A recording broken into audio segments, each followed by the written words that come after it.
আগরতলা শহরবাসীর ঘরে ঘরে বিশুদ্ধ পানীয় জল পৌঁছে দেওয়ার জন্য মাস্টারপাড়া এলাকায় 22,50 কোটি টাকা ব্যয়ে গড়ে তোলা হচ্ছে ওয়াটার ট্রিটমেন্ট প্ল্যান্ট।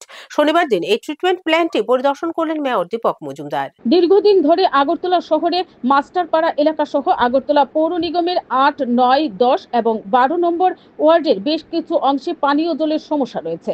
আর সেই কথা মাথায় রেখে সেই সমস্ত এলাকায় বিশুদ্ধ পানীয় জল পৌঁছে দেওয়ার জন্য আগরতলা পৌর নিগম এবং জল বোর্ডের উদ্যোগে মাস্টারপাড়া এলাকায় প্রায় 22,50 কোটি টাকা ব্যয় করে গড়ে তোলা হচ্ছে ওয়াটার ট্রিটমেন্ট প্ল্যান্ট।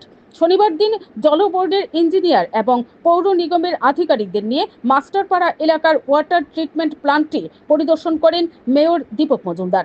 নতুন এই প্রজেক্ট কিভাবে 18 মাসের মধ্যে সম্পূর্ণ করা যায় সেই বিষয় নিয়ে আধিকারিকদের সাথে আলোচনা করেন।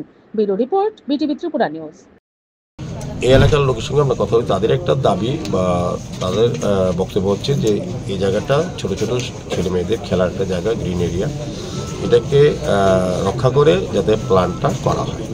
এদিকে আমাদের যে জায়গার প্রয়োজন আছে, এখানে 16 ঘন্টা জায়গা আছে, আমাদের এম সাহেব আছেন, ওনার রিপোর্ট মোতাবেক 16 ঘন্টা জায়গা এই বিদ্যালয়ে আছে।